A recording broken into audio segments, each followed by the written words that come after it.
All Good Books is a space and place of community. We're the city's only independently owned bookstore, and even going beyond retail, we're a space where people can read, sip, and gather. The unique thing about All Good Books are the people, whether it's the people who work here or the people that come in to actually buy a book. Come in, check out what we're doing, purchase a book, tell your friends, and get to know us and get to know the store.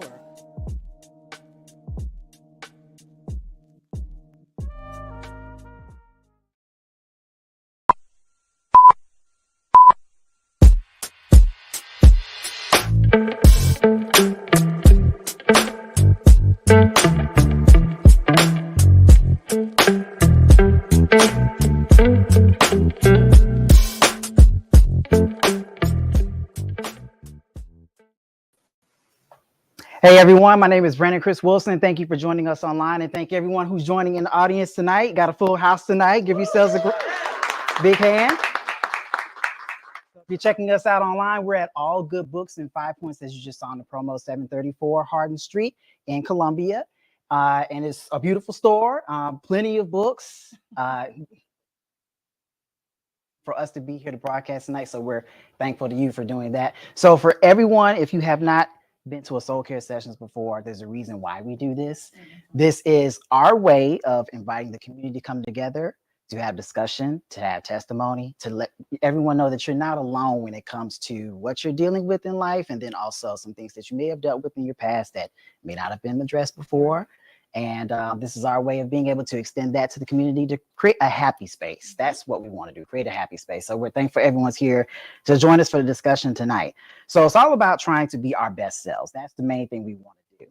A lot of our discussions in the past with Soul Care Sessions, Jessica's been one of our distinguished panelists before, so she's very well knowledgeable of everything that's going on with this. But a lot of our discussions have centered around generational traumas and mental health issues that have affected the family. Many of our relatives are not necessarily equipped with some of the understanding that it takes to have these types of conversations. And so what we want to do is to provide a panel of experts that can come together and hopefully create some dialogue where you can learn something, take away something to your own family, to your own children, and basically help you be a better self in your wellness journey. Right. Yes. So let's introduce everybody. This is my good friend, Jessica Van. I have deemed myself like the in-house. Yes, there you go. She is definitely that. Like, I met Jessica years. It's been like what, 3 or 4 years now. Yeah, 3 or 4 years. Yep. When I was going live from the house, and now I'm live in the community. So you know, that's definitely the base. I'm glad to see that, you know, not only with your own business is flourishing and is thriving, and you're helping a lot of people, especially women, especially mothers. Yes. I love being here, so thank you for having me. Awesome. Thank you. Thank you. Also, we got a newcomer, Mr. James Bostick. Yes. If you haven't met Jace before, he's a registered nurse. He's a jack of all trades. You do everything. Well, and I hate to cut you off, but I was looking at the flyer. As of 9 o'clock this morning, now nurse practitioner. Yes, I saw that update. Yes, I saw that update. So yes, congratulations to you, and thank you so much for being here tonight.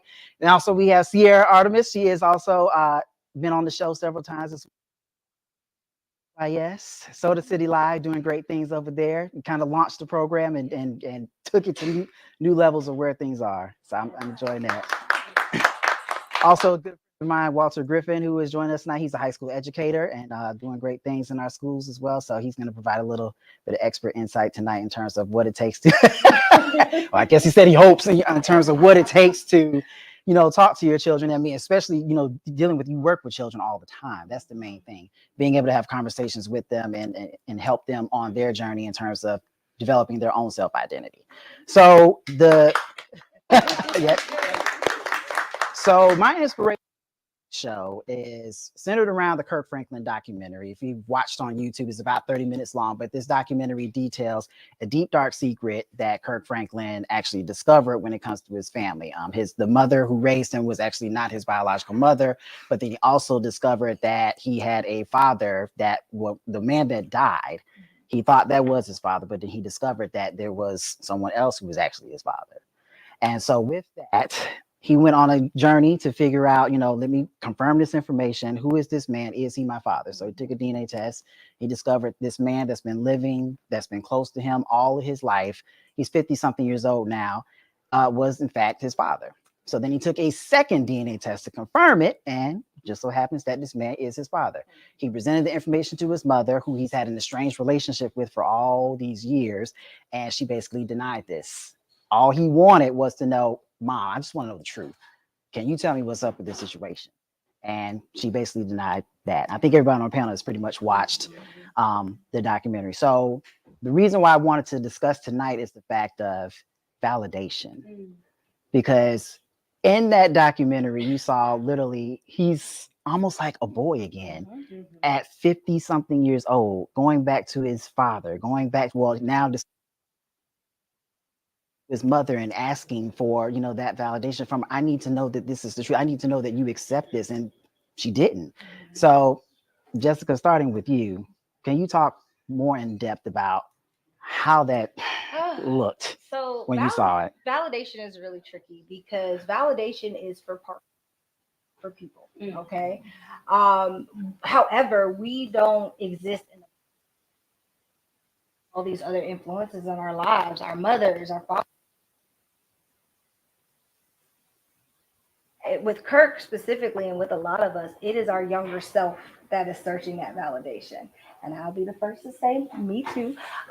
Because as an adult, I don't.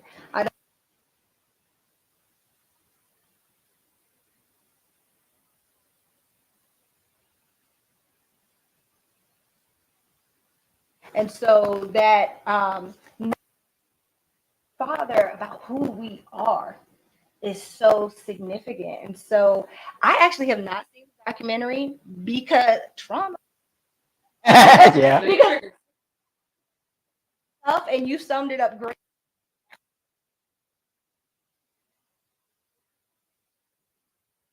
If we haven't had to take everyone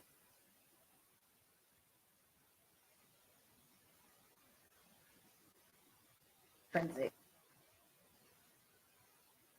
thing, because the things on the outside of us are we have no control.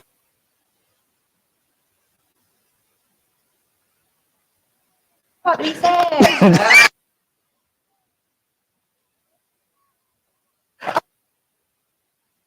Yeah.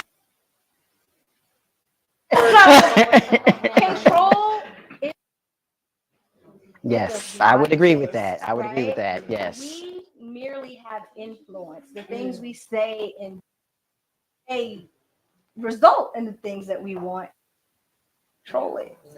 And so I think when people are seeking validation, they're seeking an agreement for their behaviors, for the way that they show up. And the truth of the matter is you don't need it.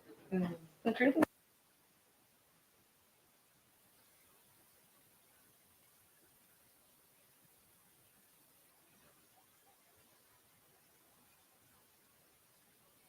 Keep that on the inside, but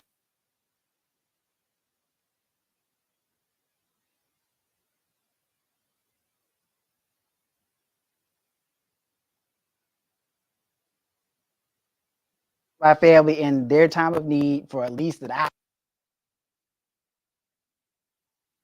But for you, I love your story, especially not only from a professional standpoint, but also from a personal standpoint as well. Very similar to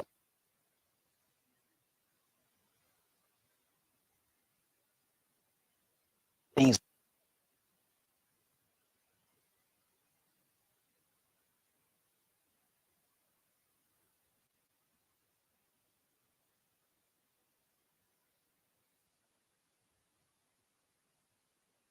If you blink, it's on. it. Path where I just needed validation from them. I know validation that I wanted from them.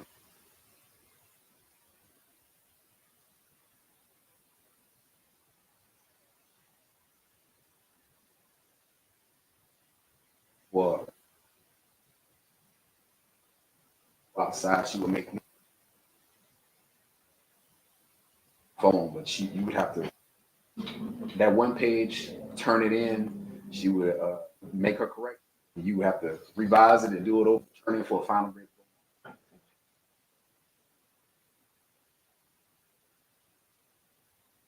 Always wanting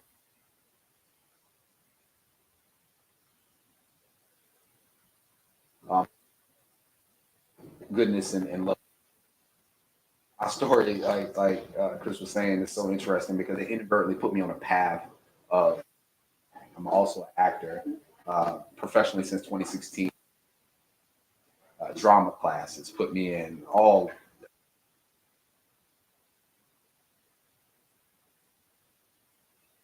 She a model and say something. Put me in gymnastics. All these different things because the neighborhood.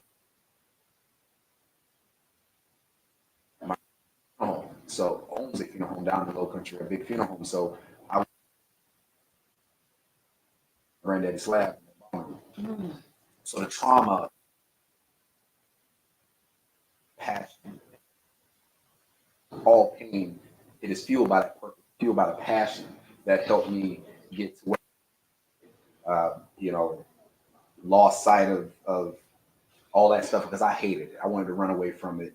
My grandmother always put me in things, always doing after school things, but I just want to play with my friends. Went to college and that took on. I was pretty good.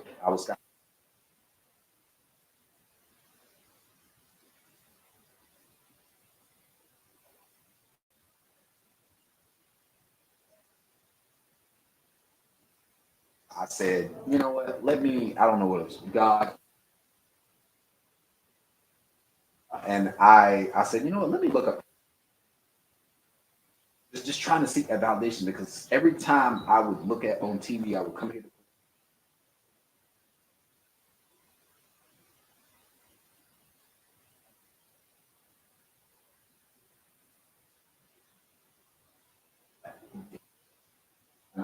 God, that's the only validation. And I signed up with this local agency, boutique agency. They were in the midst of some kind of, Dallas Expo, which was, they do.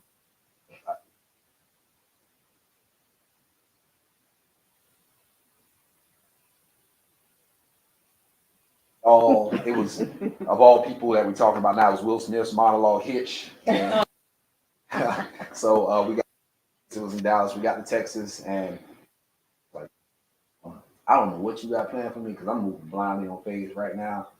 Please just help me. Long story short, went out there to the stage, performed the monologue in front of all these managers, casting directors from New York, LA, Atlanta, the big markets.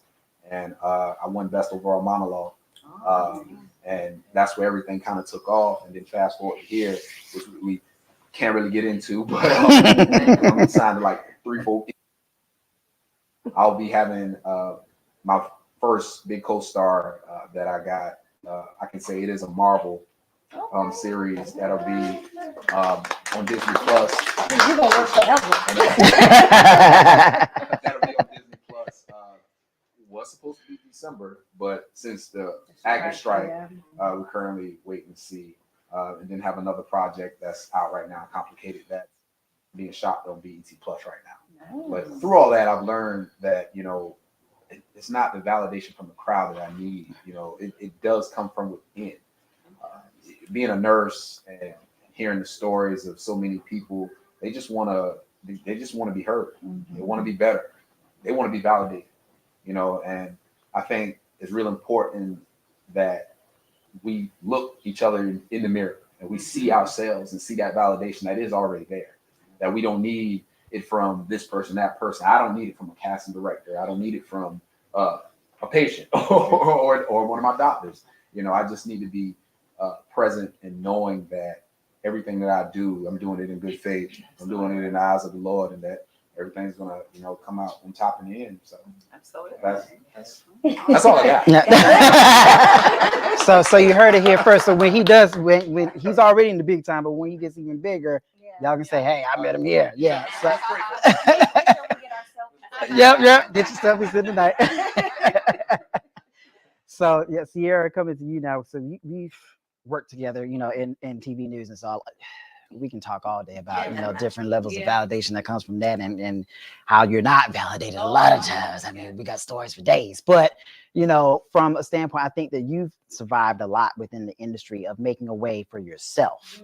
And that's the main thing when it comes to ultimately what we do as journalists. Not only do we do it for companies, but we create our own for ourselves. Number one, validate ourselves, and then number two, also to push ourselves to even further. So talk about kind of your journey, how you were able to kind of fight through some of the issues that you faced in the industry and coming. My life.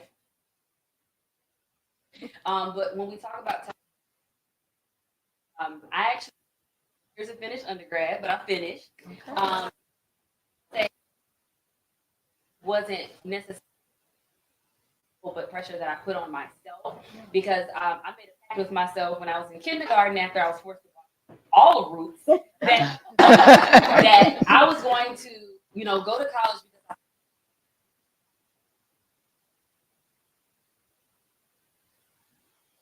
time and just imagine where it is now. But it took me a long time to finish school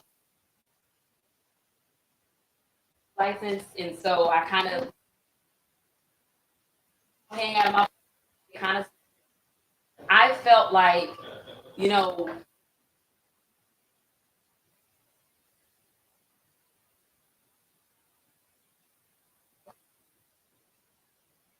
I went from doing cosmetology competition journalism. Some days I'm waxing and doing facials, and then the other half of the day I'm studying to be a journalist. Fun fact: I learned how to read.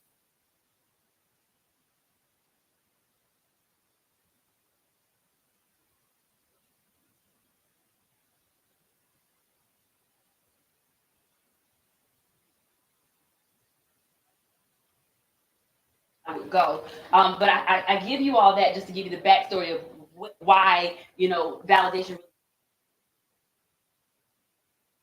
You see how poised anchors are, and then in a male-dominated field, you kind of have to, and then being African American female, so not just being a female, but having the African American title, Black, tied to that, it's almost like I've had people tell me in the past, like you have to work even harder. So you have to deal with that validation because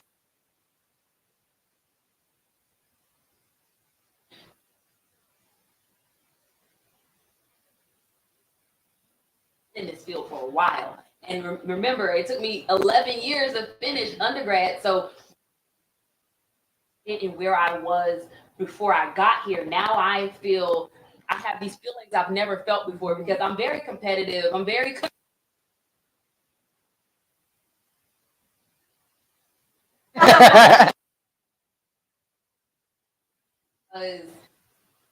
that like I'm a journalist.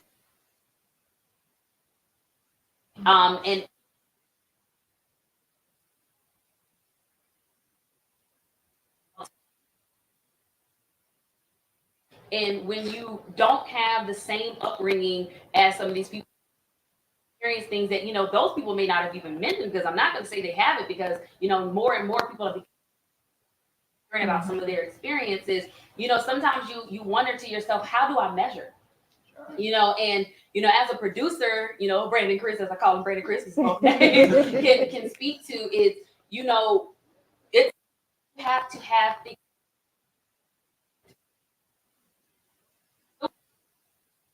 deal with people telling you your part in your mind, like this, or I put so much of my time and my effort into this for someone to say, hey, this is trash. Sometimes it takes all day and you've worked on it, then all of a sudden just breaking news going, and guess what? It's not even valid tomorrow anymore. Right. You have to be able to accept that.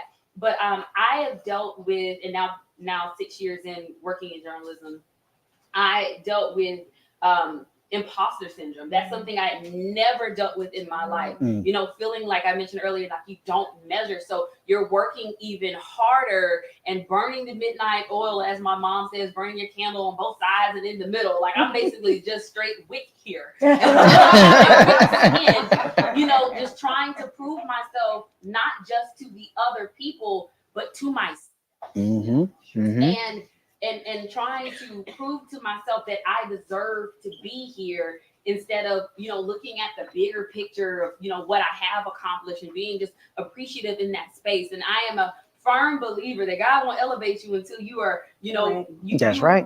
You show appreciation for where you That's are. right. Yep. And I recently learned, you know, as we get older, we learn things about ourselves. Oh, yes. You know, and Yes. I learned that I too sought the approval of my family and what their idea of success was, because I felt like if I make them proud, then, you know, then I'll feel good. All the opinions, well, you should do this, or you should do that, and you should do this, and they also help you pay for school sometimes too. So you're like, you kind of feel indebted to them, and then you can't help but feel the pressure. Is that, you know, they weren't able to long ago. You know, there's people able to vote. A lot of things that they weren't able to do, and so I wouldn't even just say validation at this point. It is pressure. It is constant pressure, and it does take a mental toll on you if you can't imagine. But validation, as I mentioned, it just takes, there's so many elements to that validation. You want to be valid to yourself. You want to feel valid to your family, because they brag on you. You know, when you accomplish things, and I'm sure you all can attest to that. Mm-hmm. You know, it validates them to be able, you know, to say that, hey, someone I raised did this. I was raised by a village. I grew up in a single parent home, but I had a relationship with my father and both sides of my family. But when I look back and remember, it's not just my mom that took care of me. It was everybody. I'm at grandma's house, this grandma's house, that granddad, you know, everywhere. And so you feel indebted to everyone because you're feeling that pressure in your family. You're feeling that pressure in your community.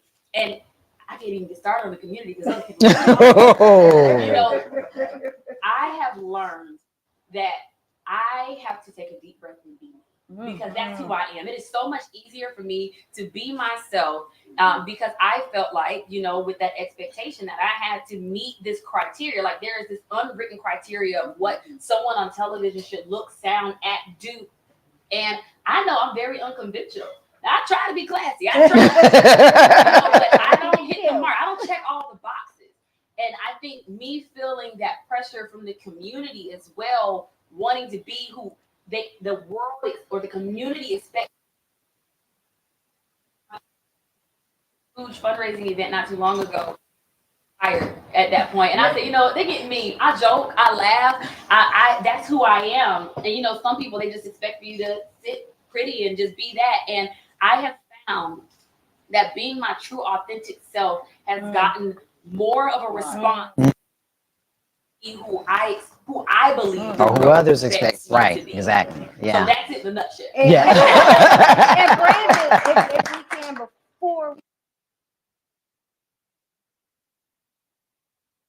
brought up Sierra, remind me of there's a book and the author is slipping my mind right now, but you're in a bookstore, so I asked. The Unapologetic Guide to Black Mental Health. And in that book, the author talks about psychological fortitude.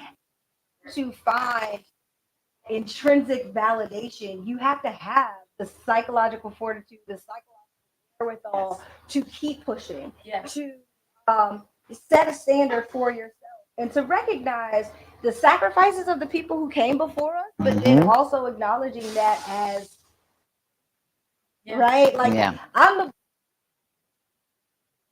the I don't know where I got that from, but I'm so thankful that I have it, because I was able to, it started off rough. Like, people do not like when you don't follow these societal norms, these,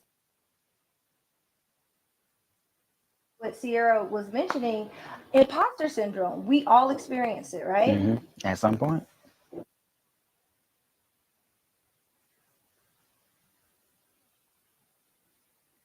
those unwritten rules.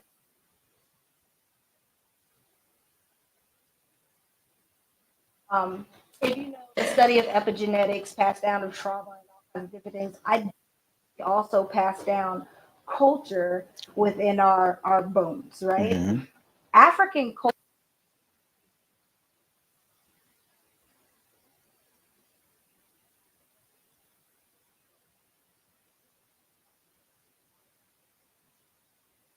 in the world,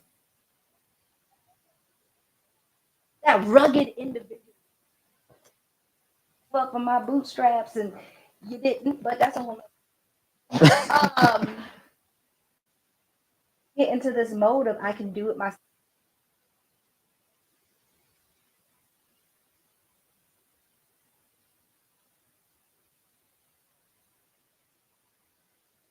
for us. Mhm. And we're operating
if I had to study some of the origins of education.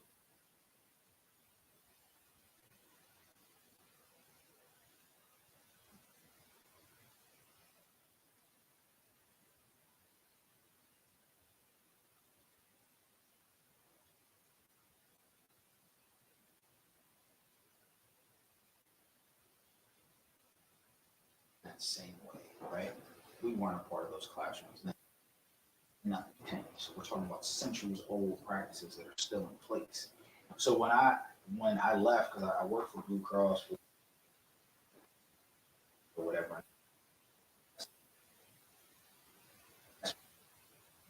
I want to see people moving up and they tell me, you gotta go here and do this. When I started thinking about it, I was like, well, I want to teach. And when I got into the classroom, I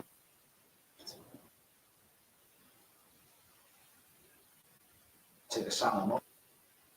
You know, how many black male educators did you have? not until I got to college. Right. Mhm. Most of the black male educators that are in schools are coaches or gym teachers, right?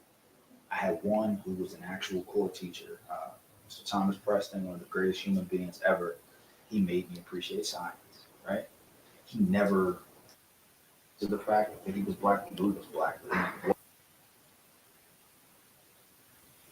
Up there who looked like me, who was smarter than most of the people in the building.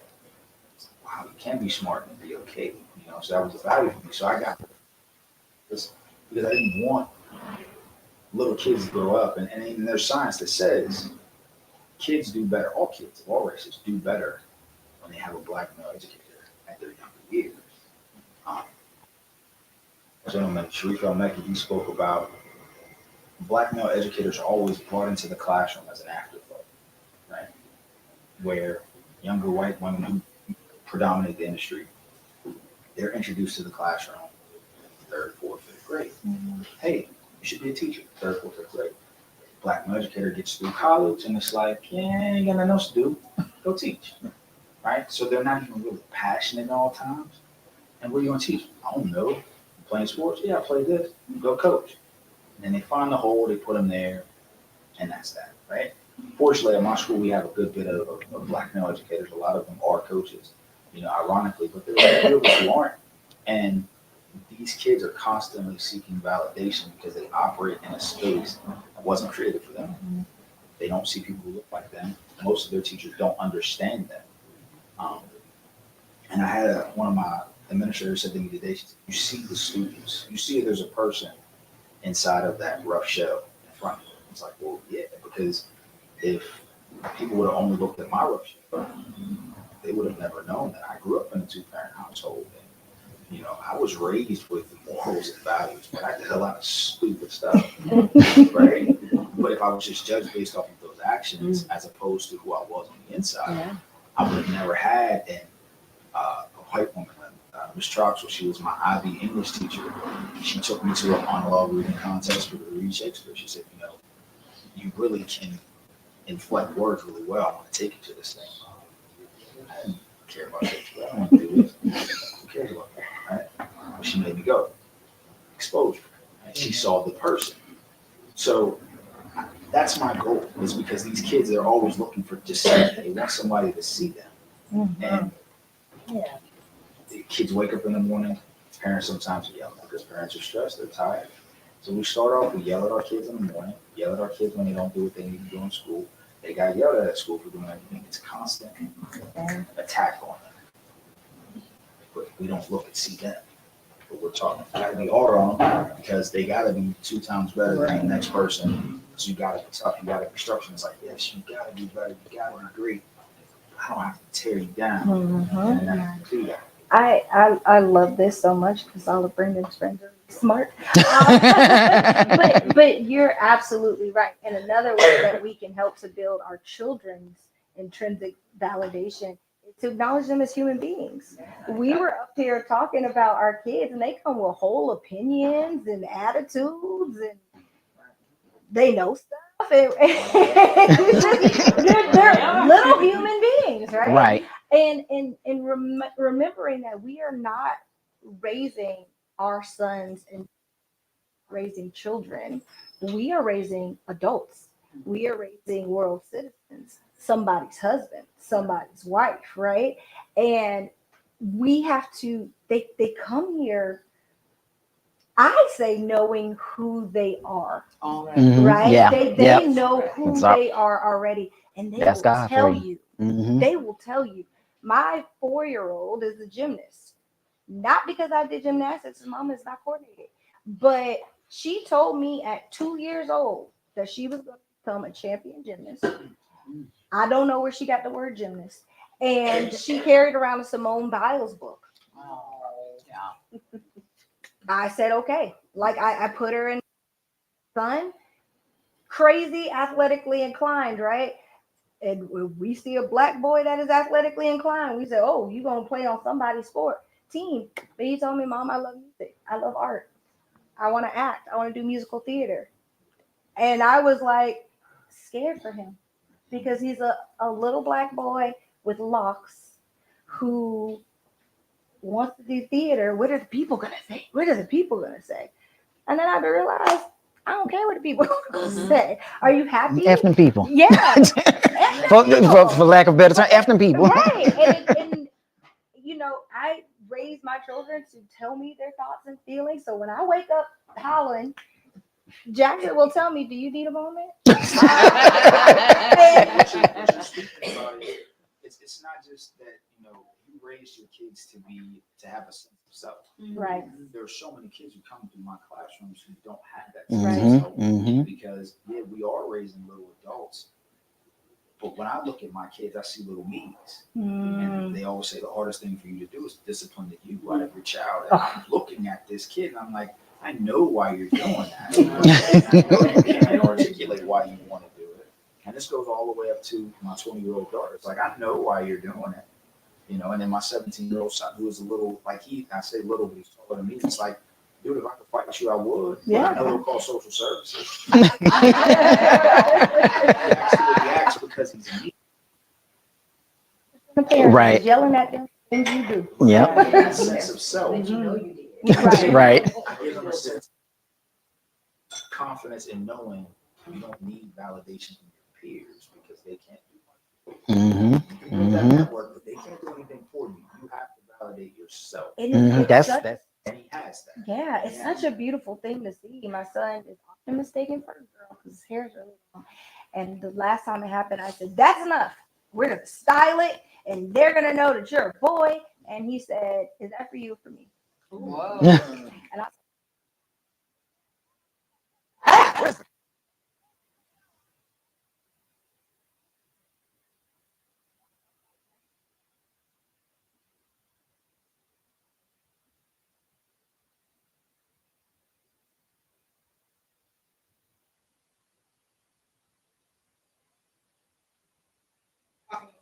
The you and your kids.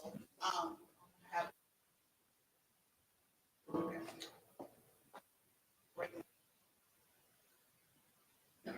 so seeing the you and them now, because who I am at that age is not who I am now. Right. So how do you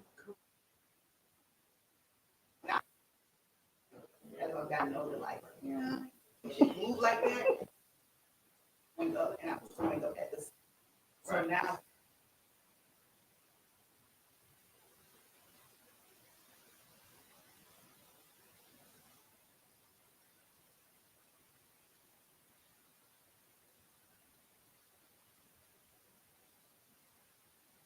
He's a senior. And his mother, my ex-wife, was there. And I told him both, I said, I think I'm gonna cry. They said, whenever you get your life together, I think I might cry when you make that decision. And I told him, I said, son, when you walk across the stage, I might cry. They're like, why are you being so emotional? I'm like, it's not about emotion. Y'all don't know what y'all put us through to get you here, right? Because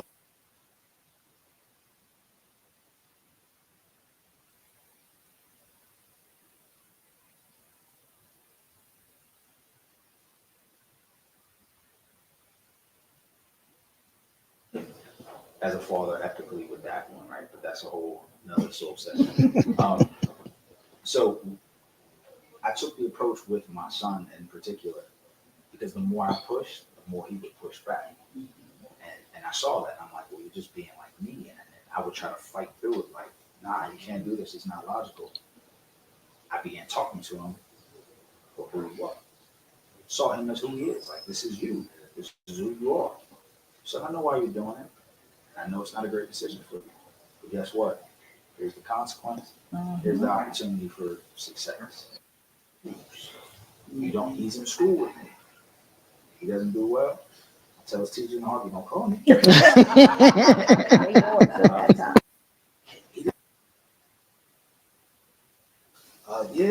well, give him the failing grade. And let's move on about our day. Because he wants to graduate, and I want him to graduate.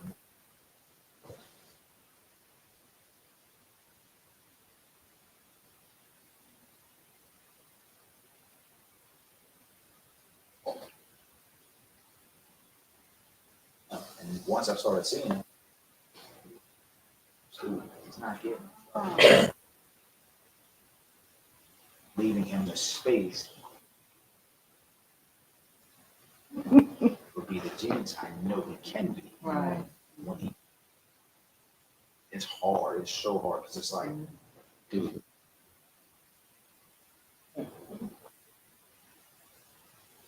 Part is, and then I'll take you to the hospital to clean you up.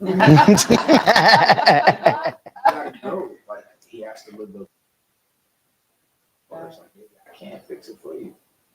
If you don't want to choose a career, if you don't want to do this, sweetheart, it's all on you. But just know, when the opportunity moves on, you're 30 and 40 years old, please don't look back and say, ah, man, why didn't anybody tell me? We told you. Just see them for who they are, and then kind of either catch them a little, but let them feel that by the time. Jim, too, it doesn't have to be forceful. That's a good sure point. A lot of us were raised with the like, It's generational. you do what I Right. say do.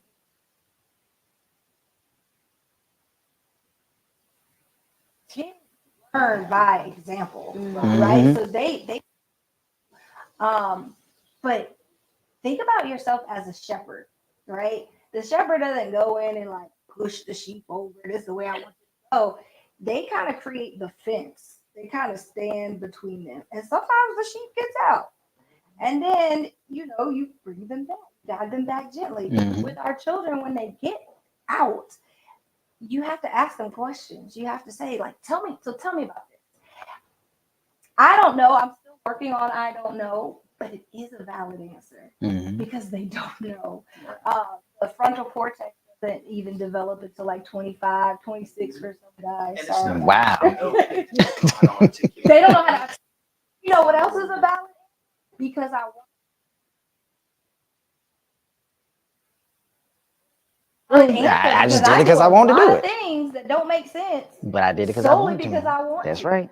And then so you can ask questions like, well, what were you hoping for this? Like, so you wanted to, but what was?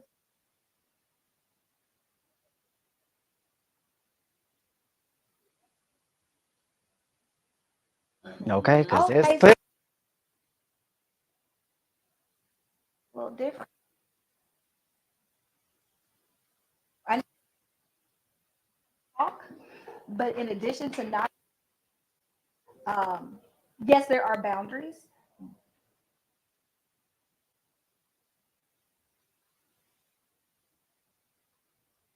how many? I think everybody says that.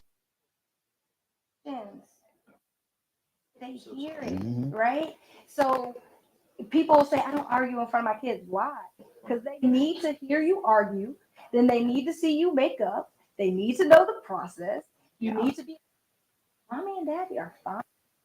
Good. This is what we do. And this is how you make up with somebody you really care about. So when you talking grown folk business and they come and ask you something, you might be able to tell them, hey, time and place, we'll come back to that. Them out. Right. Like let them in, and that helps them to realize that they are human. And we're behind the curve because they have something we never had. They have phones. They get to see what it is, or what they think it is to be an adult whenever they want. Yeah. So how can I discipline my child and tell me to act like a child when he spends, well, not my son, but my daughter more so, they spend so much time looking at what they think an adult is. And they have adults in front of them. You know, it was a part of my research that, I looked at what triggers their anxiety. And I gave a bunch of things that trigger anxiety in the Black community. None of that bothered the Black kids. None of it. I'm like, that's crazy to me. Like, we got police brutality and we got, politics and all of this stuff going on, and that doesn't bother you. But how you perceive yourself on social media was the most highly significant impact on anxiety. And I'm like, that is mind-boggling. And I asked them in class, I said, why is social media more concerning than what's going on in your community? And the response was, oh, there's people that can deal with that. Wait a minute. You live here. You don't know Cardi B.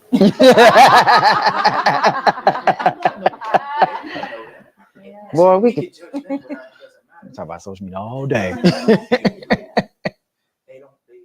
a complete and total disconnect. So as parents, we have to find a way to parent through this technology, through this, because they're seeking validation through that. Right. Oh yeah. Social media is a huge influence. Yeah. When I think about parenting, especially in the Black community, I think of the media and how the way a lot of our parents raised us based on a time years ago when they were trying to protect us. I think about the stay out of grown folk business and stay in a child's place. It's like the only way they could establish this dominance in order to protect. And I think we are creatures of habit, and we try to raise our children in a society that has evolved the same way that our parents have parented decades and centuries before, but the technique needs to evolve. I remember our generation, we were in front of the TV or we were in front of the computer, and this new generation, they have technology, but I think the biggest issue and no, don't do that, but we never explain the why. Brandon Chris, you can talk. Journalism, that is one of the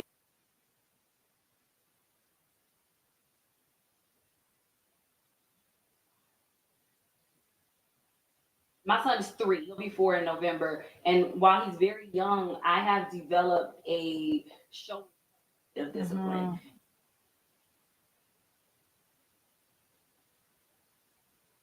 but experience that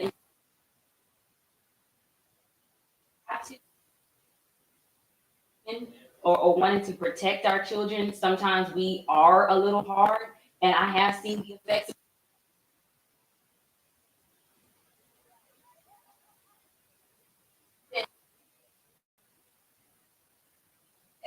And you think that that grip is what's protecting.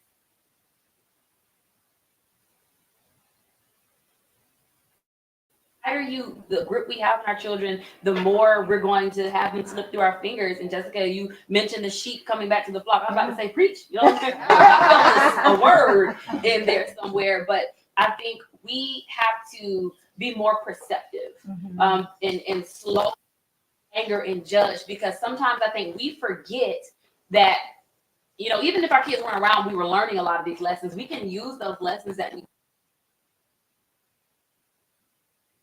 listen, I did it, didn't work out for me. You see this cut right here? I fell down.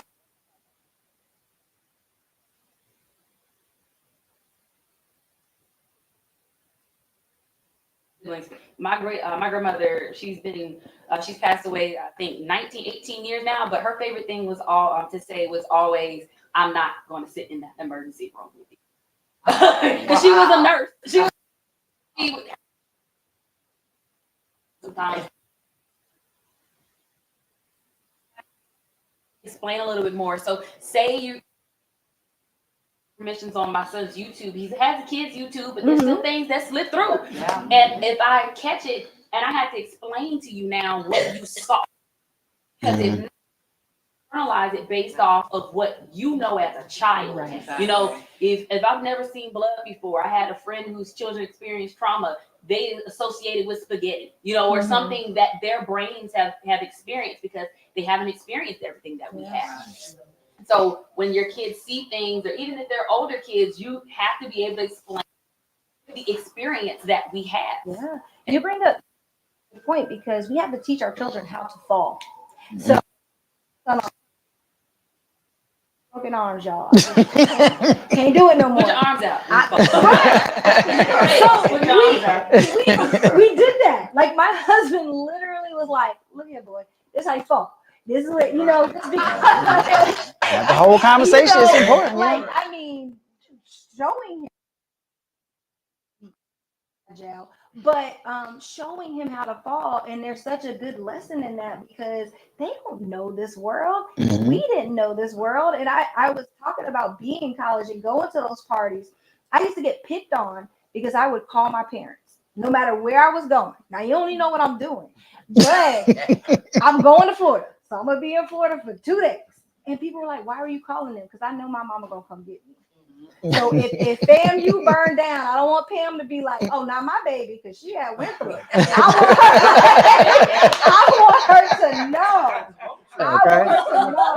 And so I tell my son all the time, don't hide things from me. Because I will always, I may be disappointed, but I will always come and get you. And we will always talk it out. But I need to know. And if you don't tell me, then I can't work it out. So we have to teach our children. That's how people start hiding secrets, because if you make them feel guilty for decisions they've made, we ain't made the best decision. They're not gonna feel open to coming to you, you know. And I know from and then you're surprised. How many times have you heard on the news where parents are like, I didn't know I never knew my child was involved in that. Environment where children feel comfortable speaking to you. I speak from my own experience, you know. If every time I come to you to speak and share something that's going on, you have something to say. Sometimes you just need to be an ear. So my sister and I have this thing. I have 2 sisters, but my older sister, we have a thing when we're venting. Our thing now is, you want me to be an ear or voice? Right. And if it's an ear, I won't say a thing. If you want a voice, you gonna get a voice. I'll whisper. Right. You're tempted to throw something in there. Having that dialogue or having that understanding, we'll be able to not have those secrets, you know. And people know where you are. I'm like, listen, if I have to put the location ping thing on my phone, I need to know where you are. Sharing locations, secrets versus surprises. Yes. Surprises are time sensitive, right? So there's only a certain. do not keep a secret from me because secrets last forever. Mhm. And a lot of my clients are from, the things that they weren't able to say and just now giving voice to those things after 20 plus years. So yeah, we probably off subject. That was That's how it's supposed to be. It's supposed to flow. It's supposed to. Documentary Yeah. we were talking about earlier. What's Yep. so funny is last night I was watching a documentary with Tommy Davidson, who met his biological mom at 35 while he was Yes. already successful in his career, and just how it reared its ugly head in the time where he was really thriving, and he reconnected with not the birth mom, the mom that adopted him to be his mom, but the woman had an opportunity to explain herself. She reacted on her own personal trauma and said, "Oh, he was stolen from me." When I've heard millions of times that you left or you left, that they had to take counseling together. And I think sometimes we hold on to secrets so long that we create of what happened in those moments instead of accepting responsibility or having accountability. Secrets, not even, but secrets within ourselves that have happened to us that we have internalized and not addressed, and we still, because we don't want to make ourselves the villain in our own story, we find a way to victimize ourselves, and we reconstruct and we distort reality just so it makes us feel validated. Yes. Bring it in, reel it in. That's good. It's left, but wanted to bring up this quote. This was me that Kirk Franklin stated. He said that love is a muscle trained, and if it's never been trained, just because you get introduced to it, that doesn't mean that you know how to receive it. And he also said that he thinks we become so trauma, and that in some sick, warped way, in a broken way, my well.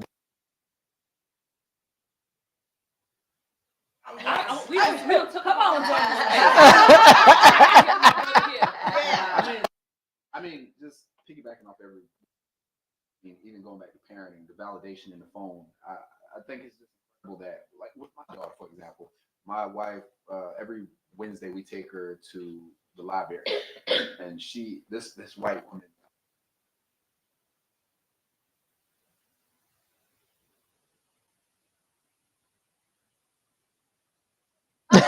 She just is her own personality. And my wife was like, yeah. She's like, does she have a crash? We were like, no. I say that to say it's very important. I think she feels most confident in herself because every day when I'm home and not at the hospital, I always tell her, you're beautiful.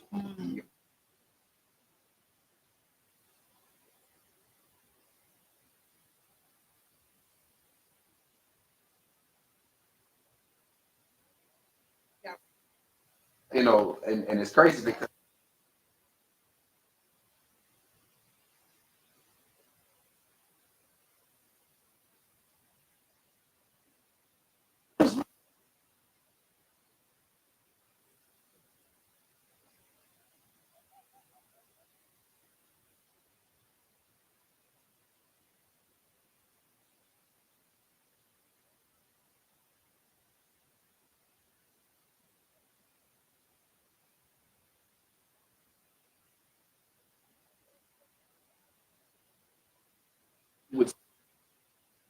I was about to say,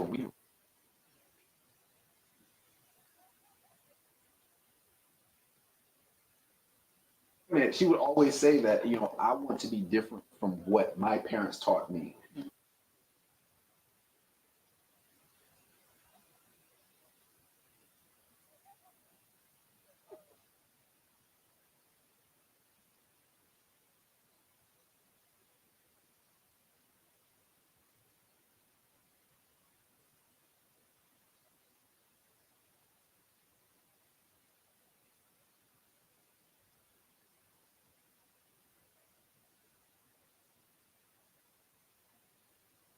She made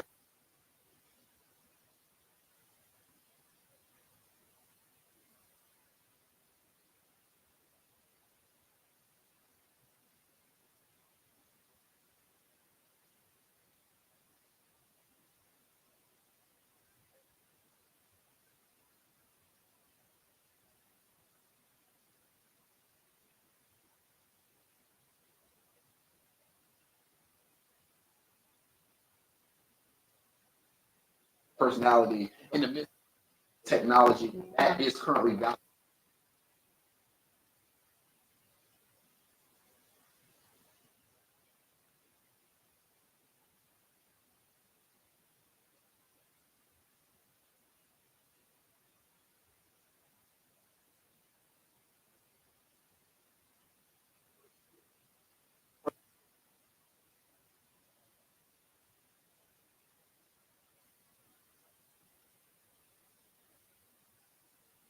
her, that worthiness in herself.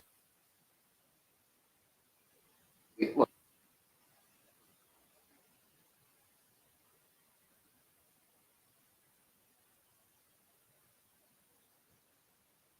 looking at her.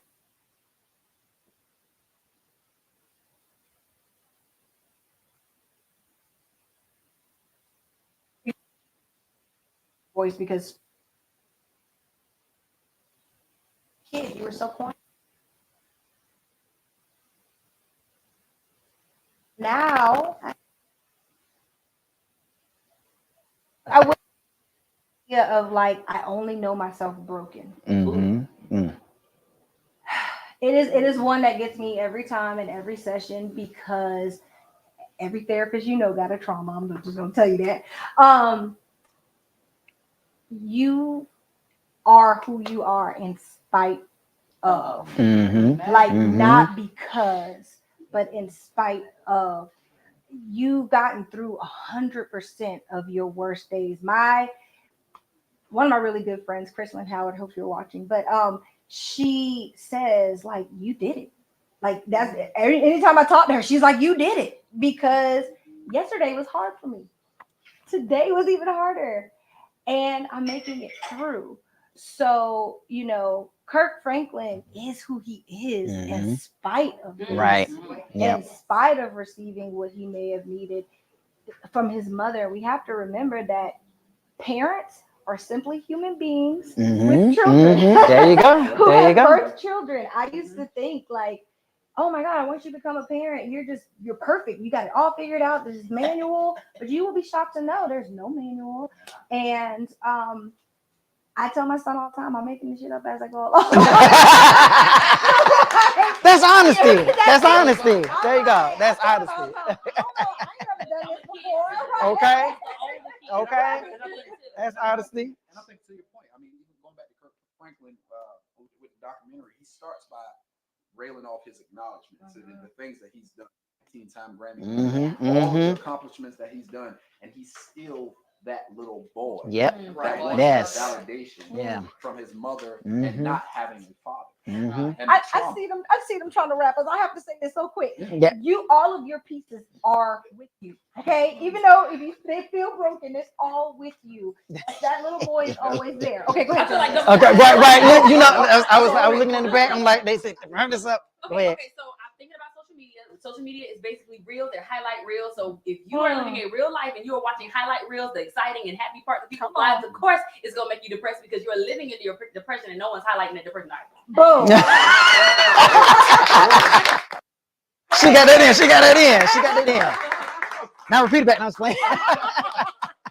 So we're wrapping up. The store's closing. So yes, but a very empowering discussion tonight. So I'm so glad that all of you guys can join us. We're gonna have to do this again for sure. Absolutely. Yeah, so we got more time. So yes.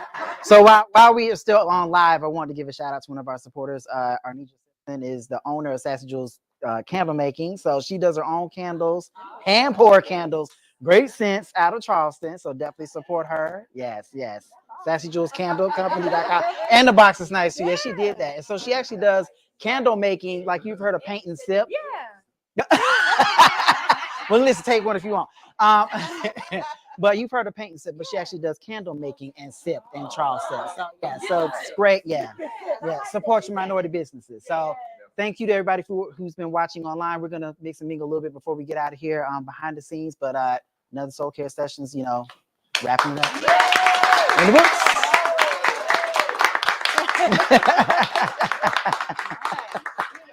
So yeah.